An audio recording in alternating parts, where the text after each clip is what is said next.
Borough Market rocks. Welcome back to Borough Talks, the Borough Market podcast. I'm Giulia Crouch, and this summer we're back at London's most iconic food market, speaking to the chefs and traders who bring it to life. I personally like a strong builder's brew. So I call this like a builder brew with a hint of India, why not? From the grill at Gole to the ham roll pasta at Padella and unique flavours from La Peppia and Bianca Mora, this season is all about bold food and the people behind it. The Italians doesn't eat on a feet. They need to sit on the table and talk to the people and enjoy that moment. Join us as we dig into their stories. What better to do than bring something from my country to just show it here to the people? Seasonal ingredients. It's really quite spicy and it's full of things that I love. And take a closer look at what makes this market so special. This beautiful building and this place, you'd be stupid to say no to a restaurant in Borough Market. Cheers, guys. This is Borough Talks.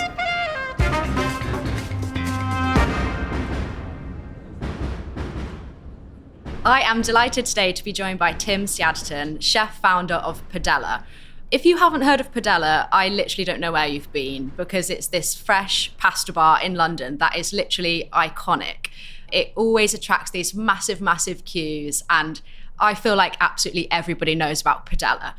Tim, why do you think it's become such a massive hit? Well, firstly, that's a nice intro, so thanks. Why has it become a big hit?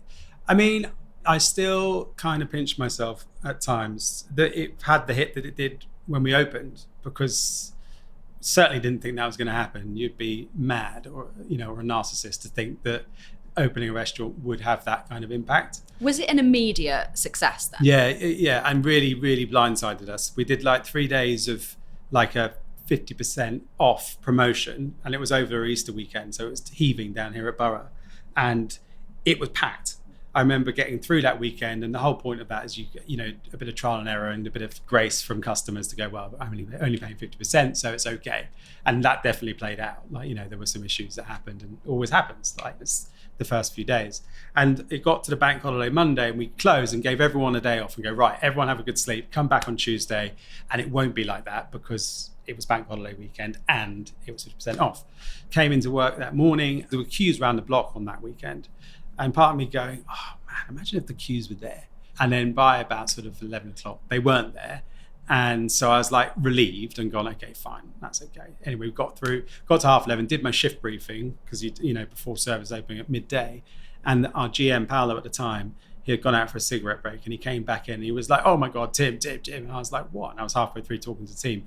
And he was like, have you not seen it? And I was like, what are you talking about? And he's like, the line. I was like, there's no line. Look, I can't see it out there. And what had happened was I went out the front door and I looked to the right, and it was going all the way down past the HSBC. And what happened was Borough and TfL had gone, you can't have a queue coming down this way. And so directed it completely the other way. And there was a queue there on that Tuesday morning. And it's been there ever since. That's absolutely incredible. What do you think is the reason behind why it's just caught people's imagination so much? So everybody enjoys pasta. Or the majority of people enjoy pasta. Certainly people that I speak to, if you ask people what was a nostalgic dish for them, often there's something around a pasta, whether it's an anglicized version, an American version, the Italian originals. So I think it's in people's hearts anyway. Similarly, when people cook at home, when you ask them, if they're not massive cooks, but they have like maybe 3 or 4 in their locker, pasta's nearly always in there. So it's this familiar relationship that's going on. And fresh pasta, which Padella, that's what it is, and that's what we do.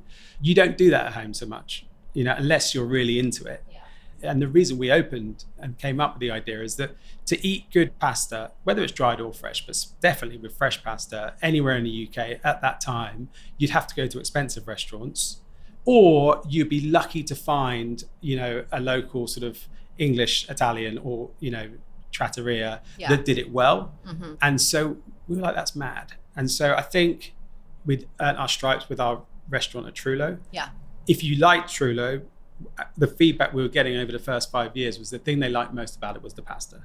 So how does Trullo differ to Padella for people who don't know? Well, Trullo was set up in 2010 is a more sort of classic setup of a menu. So antipasti, primi, secondi, and dolce, right? So Italian format menu. So more traditional in that sense, albeit I'm not Italian and I don't pretend that, it's not like specific about regional cooking, albeit we do bring that in, but massively, totally inspired by Italy, but cooking in North London. And so, I get a little bit of freedom to play around there. So I think people trusted it. And then it was really, super affordable and no one else was doing it. Like, that format of just a single item menu of fresh pasta and dedicated purely to that. There was no one doing it in London. Yeah. I'm almost convinced of that. And if there is, please, I want to hear who it was because I don't know. And they weren't doing it in the UK. So it was new and exciting. Which is kind of wild to think about now because there are quite a lot of places who kind of followed in your footsteps after that. And this was 2016, was it? So I read that a few people had told you that nobody would want a bar dedicated just to pasta, which, I mean, how wrong they were. But what did you think about that at the time? And what was it like coming up against this kind of resistance? I think it's because no one had done it. And so when people haven't done something, unless it's like a really clear invention or, concept that people go, oh my God, why hasn't that happened before?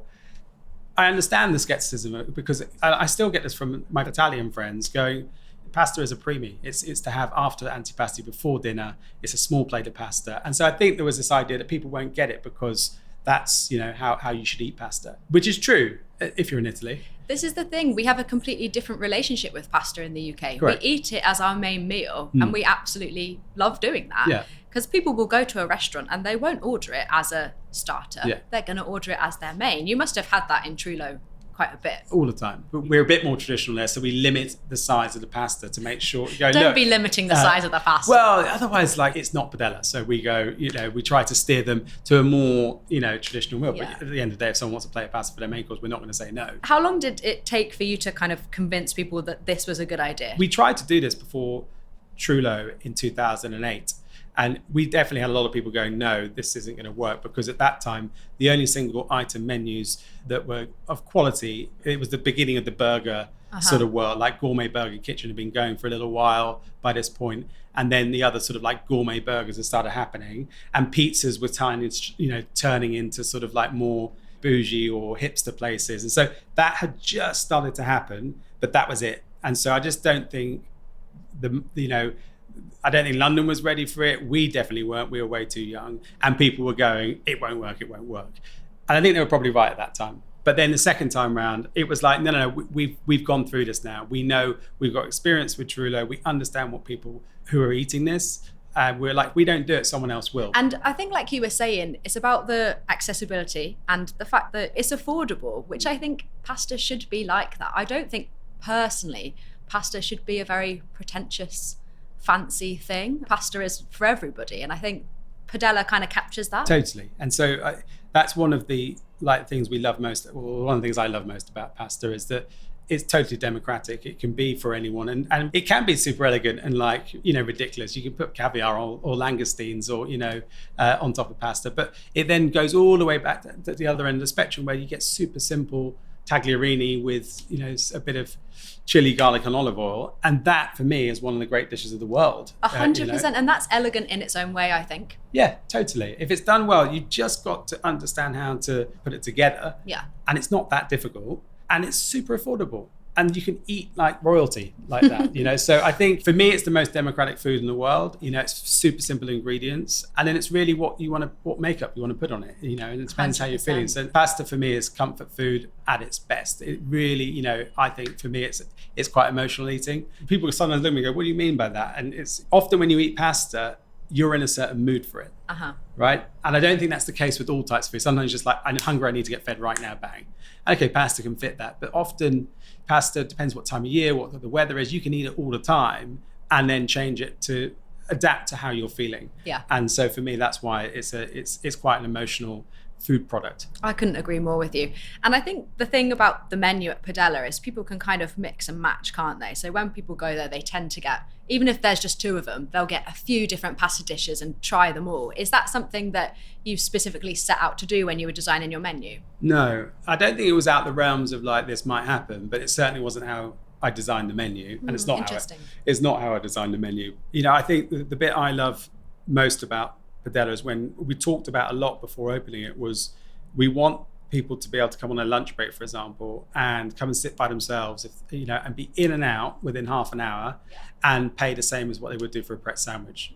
Ideal. And that's what you can do at Padella. Yeah. I mean, look, the prices have gone up because they have to, because that's just how the world is. But you can still do that. You can still come in and, be in and out in half an hour for 12 quid for a plate of pasta and a drink. That gets me excited, the idea that can happen. But when you have bigger groups come in, understandably, they're like, oh, I want to have it all. And so people started sharing. And so now the menus are still written the same way, but we understand that customers want to share. I mean, I am amazed how much people sometimes eat. Like I should get this done, but we should get T-shirts saying carb coma or something, and caps saying carb coma, because you see it happen. People get really excited, and between 4 people order pretty much the whole menu, and they eat it.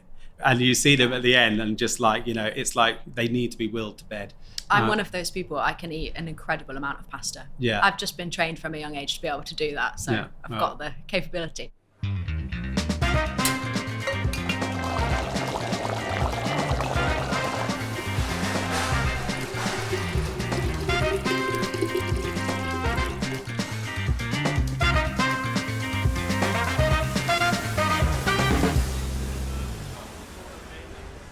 How often does your menu change? Core sort of signature dishes stay all the time. So that's probably half the menu, and the rest of it, every few weeks really, seasonal things that come on. And this time of year moves a bit quicker because there's so much produce around. There'll always be something new on every month you came. Which is exciting. I like to try new things. Yeah. Some people like to get the same thing every time. What are your kind of signature dishes then that you're best known for? Pappardelle beef shin and the peachy cacio e pepe, I think, they are the two sort of like most popular dishes people order. And then the other things that don't come off is the fettuccine and andouille and the tagliolini and crab. How do you choose what to keep on there permanently?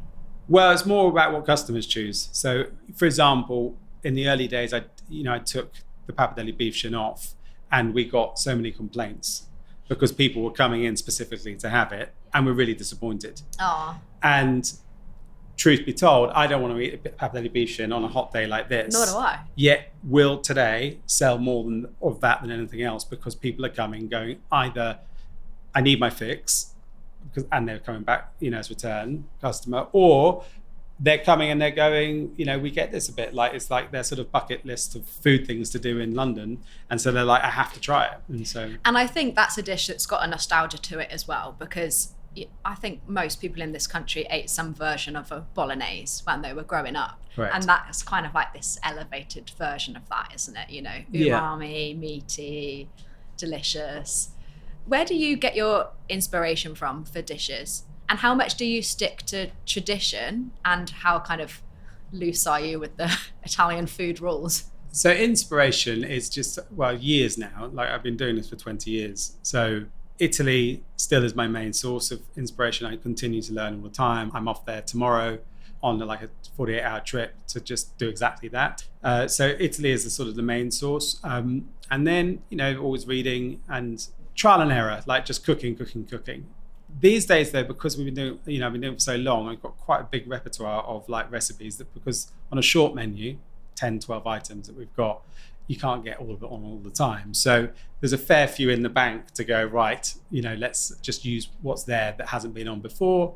And I stick to the rules, albeit I know, because I have Italian people tell me this all the time, that like, for example, the peachy cacio e pepe isn't a classic peachy cacio e pepe from Rome. I'm fully aware of that. I don't pretend to be. And so that's a slight deviation. And so I can hear my Italian friends going, well, you're not being that traditional if you're not following it exactly.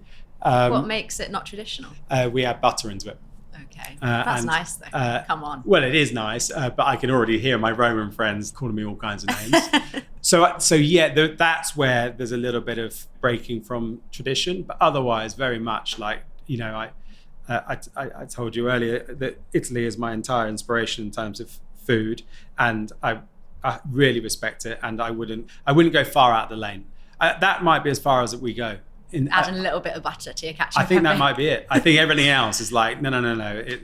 The techniques and the tradition and how things are done, I would say that, yeah, I'm a bit of a stickler for it. And Why did you fall in love with Italian cuisine?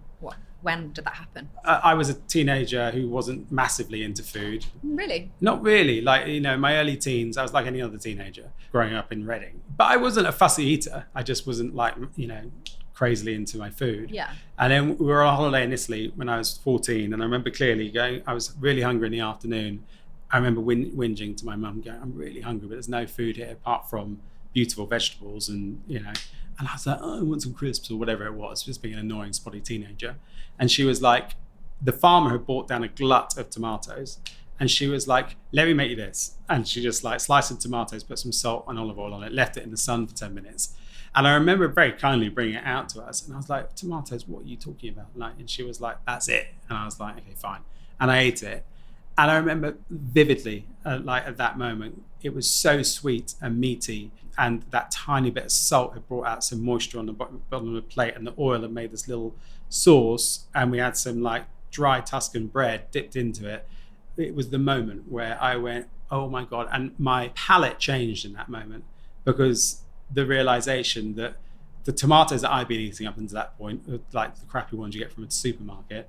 And that's why I didn't like them. But this was a whole different thing. And the simplicity of it, for the rest of the week in Italy, I was trying all the things like that everywhere we went, and realized, that a courgette that I'd hated before, I was eating them raw. And so that was where the seed was planted. Yeah. And then my granny used to grow, and she was English, but she would grow everything in her garden. She was forever pickling and preserving and baking. And, you'd go to her house and her pinny, she was always in a pinny that smelt of beef dripping and crusted with flour and margarine. And, and you'd go in for a cuddle and you'd be like, oh, that's nice and like familiar. So there was a bit of a tradition of cooking in your Correct. family then. And my father used to own pizzerias, albeit English versions of pizzerias. So it was all there, the ingredients, but I didn't know until I left school. I left school, kind of a classic chef story, at 16, hard, no GCSEs, dyslexic, and a bit like, I wasn't off the rails, but I went traveling around Southeast Asia, and that really got me into food. Yeah. And then came back, and all my mates were going off to university and I wasn't. And I was like, okay, I've got to do something here. I was living at my mum's house. I was working in a restaurant part-time. I'd missed the bus, and where I lived, there was buses every 30 minutes. So I was like, shit, I've missed the bus. I got to go back and wait in at mum's house. And so I turned on the lunchtime news, and Jamie Oliver was talking about setting up this thing called 15. And I remember, I'd been in Southeast Asia and I'd seen him before I went away, because he'd just started as a naked chef. And I was like, he's a dude, and I'd got mum had got the book, and I was like, oh, look at this, it's great. Pucker, Borough Market, oh my God. And so when I saw him do this interview, and I remember I was drenched because it was raining outside and really annoyed that I'd missed the bus, I very much was like, oh my God, that's definitely a sign. And the thing he was talking about in the news was like, I'm setting up this charity where if you're not going to university, or you're from, a certain background, or, I just want to open it up to as many people as possible. You've got to be between the ages 16 and 24, I think. And it's going to be this cooking school, and send us a letter. That's how long ago it was. It was like, send a letter to PO Box something or other. And I remember going, when I get back from home, I'm going to write a letter. And I'd never done anything like that before. And I did, I wrote a letter, and then before I knew it, I was like going for interviews in London, and then got chosen to be on 15.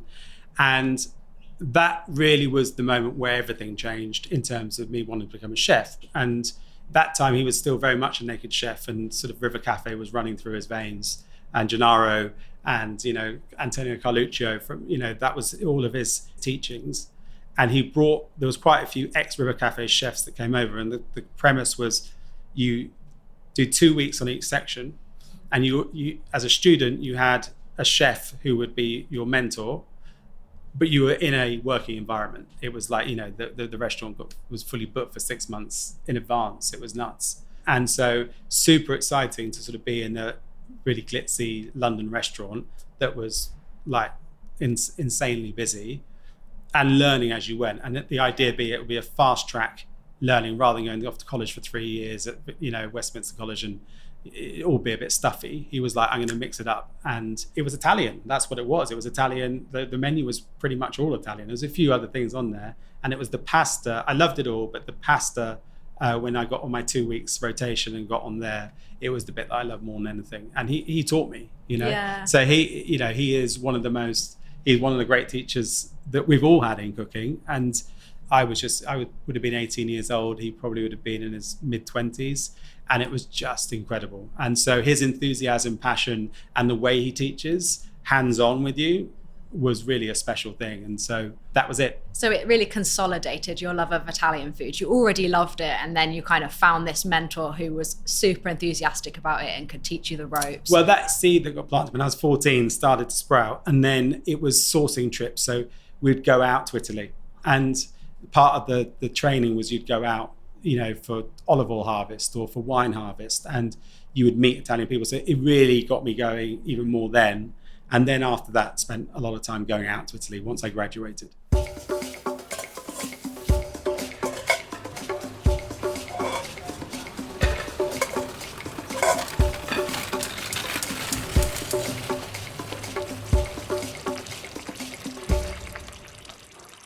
Where have you travelled in Italy, and where's been some of the kind of best food regions? I've travelled a lot around Italy, but this time of year in the summer, I really love sort of Sicily and sort of the southern regions, but specifically Sicily, and like some of the food I've had there is like mind-blowing. That around there, just the simple ingredients like these tomatoes or crudo, raw fish. When you go to Catania, the fish market is mental.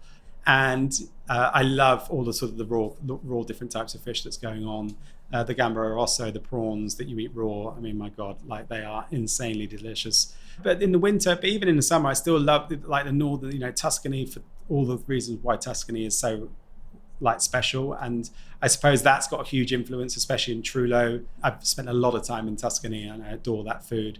And then the northern regions of Piemonte and Veneto. Every region's got something to offer. Oh, for sure. And the diversity is pretty breathtaking. And it's the reason why I fell in love with Italy, is that every region you go to, it's identified through its food and through its great varieties for wine. Yeah. Of course, there's other things, but they're all super proud of that. The idea of that in counties of the UK, it wasn't happening. It's happening a little bit more now. Yeah. But it's, light years away from where Italy is. Oh, and no, they're so regional. They're in fact hyper regional. Yeah. Like from one house to the next, it's Correct. like a different way of making the Correct. pasta, which is amazing. Yeah. My experience of Italy is that there's a handful of all right restaurants, but it's not that they don't have great restaurants. There's this misconception there's good restaurants everywhere. They're just better than the UK. But that's not where you're eating good food. You're eating good food in people's houses. Oh, yeah. 100%. That's where, so over the years, I've been very lucky to get, to meet lots of Italians, got lots of Italian friends, and that's where I'm eating. I'm going in to eat or go to markets and cook. And that's where you learn. You learn from other Italians passing it down to you. And those would be my greatest teachers by a country mile. Do you get ideas from your Italian friends then for what to put on the menu at Padella? Yeah, they've influenced me so much and taught me so much that then, I might not draw something like directly from them and put it on the menu, albeit there's some dishes we've got like the fettuccine with pistachio pesto. That's a Sicilian dish. I'm not doing anything to that apart from what they've been doing for a long time. So that is pulled directly. The pizza cacio e pepe with the butter, the reason why I did that was because I was in Tuscany once in Panzano and went to a restaurant and they served up pizza cacio e pepe. And I was in the kitchen. I'd asked, can I come and have a look in the kitchen? And she put butter into her pizza cacio e pepe. And I was like, what are you doing? Why are you doing that? She's like, we're not in Rome. And I went, oh, okay. Well, and that's the thing about Italian food, isn't it? Like, there are supposedly these rules, but I feel like each person has their own rule. Absolutely. So it doesn't really matter. Totally. And that's been my experience. The older I've got, the more I've gone out there and trusted in my own cooking. Uh-huh. As long as you're not going nuts and putting seaweed into, and Fusion. Do that if you want, but that's not traditional. That everyone's got an opinion. And as you said earlier, even within a region, within a street, within a family that live next door to each other, one brother's saying one thing, this is how you do it. And the brother next door is saying, no, that's not how you do it. This is how you do it. So, I've kind of gone, okay, I can relax a little bit when I get criticized for maybe doing something differently, because the truth is they criticize each other all the time to a point, and then there's a lot of love that goes on. 100%. Do you think it's that passion that they have for food that we're kind of really drawn to here in the UK? Yes, I think because we haven't got it in our DNA. Our historical culture isn't about food. Theirs is. And so it runs deep for them and they get really passionate about it. Every Italian I know, when you ask them, talk to me about your childhood and food, they go really deep and they get emotional. They get, they'll go, my nonna did this, or my mum did this, or my late great uncle would do this. And there's always a story that connects them into why their ribollita or their, the polenta or, the wild rabbit, whatever it's about. They all get, they light up and they talk about it and get really passionate, and Italians are passionate anyway, so it amplifies even further, and then you're in. I don't know anyone that doesn't get excited about hearing stories from Italians about food. And there's the whole kind of like theatre of making pasta as well. So at Padella, you kind of have the people rolling it in the window so everyone can see. Do you think we're really drawn to that theatre as well? Yes, yeah. That still fills me with joy every morning, that rolling pasta, and it's now part of the tour of Borough Market. I don't know if it's an official tour, but we get crowds of kids every morning at the moment, like in their little high-vis jackets, all like there. It's like staring in, it's really great. And then throughout the day, people standing outside, taking photos, looking in. You got the bus stop out, like the traffic lights, so the buses stop, and you see people like on their phones, like filming what's going on. On your back.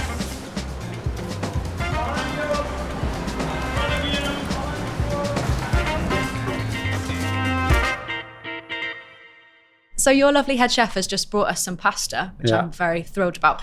What ones have we got? So we've got fettuccine with pistachio pesto, which is classic Sicilian. Yeah. So pistachios, mint, basil, parmesan, a bit of lemon juice, and fettuccine. And then we've got the peachy cacio e pepe, which is like a dish that's been on from the beginning, and I think put us on the map, really. I think so. Forever grateful for it. It's like, if people don't know what it is, it's the most frugal type of pasta you're going to get. It's flour and water, and it's really easy to make and fun. So you don't need a pasta machine to do it. So it's always the one when people go, I don't have a pasta machine, or it just feels a bit too challenging to make fresh pasta at home. This is the one to try, because it's easy to put the dough together, and it's really easy to roll. And kids, you can just roll it out with your fingers, can't you? It's like splayed fingers, and it's kind of thicker, and people will say it's like little worms in the nicest way. And it's a different mouthfeel to other pastas. The fettuccine is delicate and light. This is a bit more chewy and but it's delicious. And then that oozy cheesy sauce. It's I get why people go nuts for it, and we can thank all of the customers at the beginning that came, because it became an Instagram thing. Yeah. I mean, I look at it and I go, I think it's a thing of beauty, but it's not the prettiest plate of food. But I think it's pretty, people went mad because it was oozy. I know what you mean. Yeah. But it just became this thing. Well, I honestly think you kind of taught people what cacio e pepe is. I don't think people really knew before in London, and then it became this huge thing, and it kind of blew my mind in a way, because it's the simplest dish. It's literally cheese and black pepper with some pasta. And butter. And the butter, yeah. But it's kind of incredible that something so kind of like peasant food became this enormous London hit that people would queue around the block for. But it is absolutely delicious. Yeah. I mean, it was bananas, but it happened, and I think, we won different awards for best dish of the year, most Instagram dish of the year, this, that, and the other. And it was all this dish. And so, and it's, it's still going strong. And then I've also bought some tomatoes. So this is paying homage to my 14-year-old self, who had these exact type of tomatoes, and this year is a really great year for tomatoes. So people listening in August 25, go out and buy as many tomatoes as you can, because they're very good. And really simply, just going to put some olive oil, salt on it, and then some anchovies if you want to go on top. They're so But beautiful. That's my favorite type of simple eating. Yeah, they're almost like a blushing colour, and they're kind of thick and meaty and look so juicy. Where do you source your ingredients from? So they're coming from Vesuvio, outside Naples. That's good for growing tomatoes, right? Because of the soil, is that right? Yeah. And you can get these in Borough Market. They're getting the same ones. I'm going to buy some. So I'm going to dig into this peachy. It kind of reminds me of udon noodles. Correct. Similar. Yeah, in the kind of thickness and texture. Yeah, very, very similar. So good.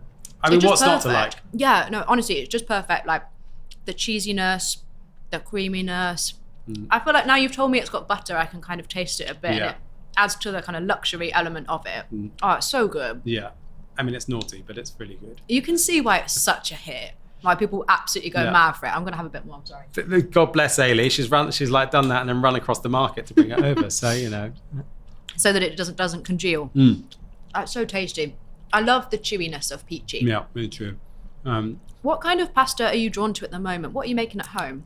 We're doing quite a lot of filled pasta at home at the moment. And I don't normally make a lot of filled pasta, but my kids, my eldest is like getting into it. And actually my youngest likes making a mess with it. So just to bring a bit of variety into like eating, so they eat other things.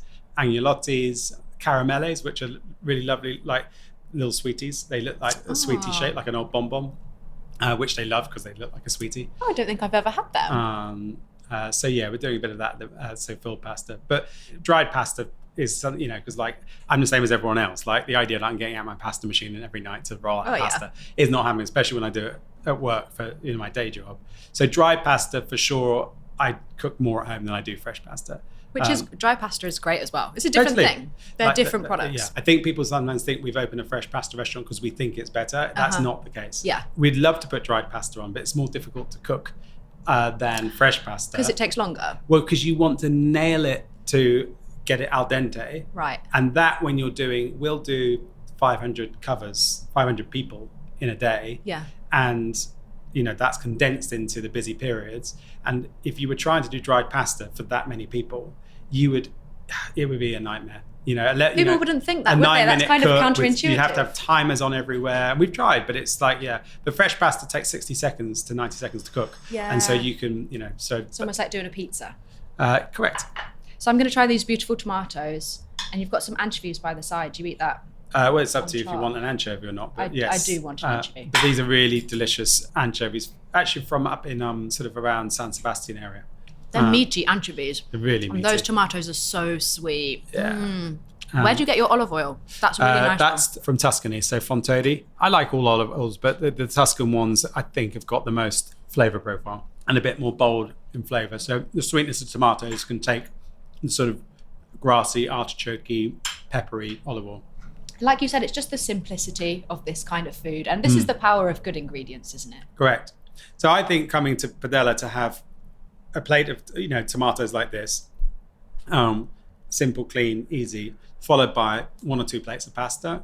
And we've got a really simple, small wine list, but which I think adds into going, look, too many choices sometimes can be a bit overwhelming. I agree. I like a small menu. And so that it plays into, like, you can have a really, we're not trying to be anything more than what this is, which, you know, but for me, it's my favorite type of eating. It's the favorite way to eat. And don't get me wrong, I've definitely gone, let's share everything on the menu, and then had to have a snooze afterwards, but it doesn't need to be that way. Yeah. And so this is my favorite type of eating, I'd say. This is the perfect lunch. Yeah. So tell me about this other dish then. So this is a pistachio pesto. Yeah, you know, the sort of the Sicilian pistachios, the emerald green ones. Mm-hmm. So those, they've got a higher fat content oil content, sorry. And then that sort of activates some of those oils to come out.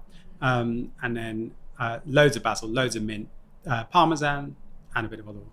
That's really tasty. Yeah. I've had pistachio pesto before and I haven't really liked it because it's been too kind of creamy. Yeah. And you couldn't really taste that like nutty fattiness. Textures. This you can really taste it, and the pasta goes perfectly with it. Yeah. So good. Is this popular at the moment? Yeah, it is.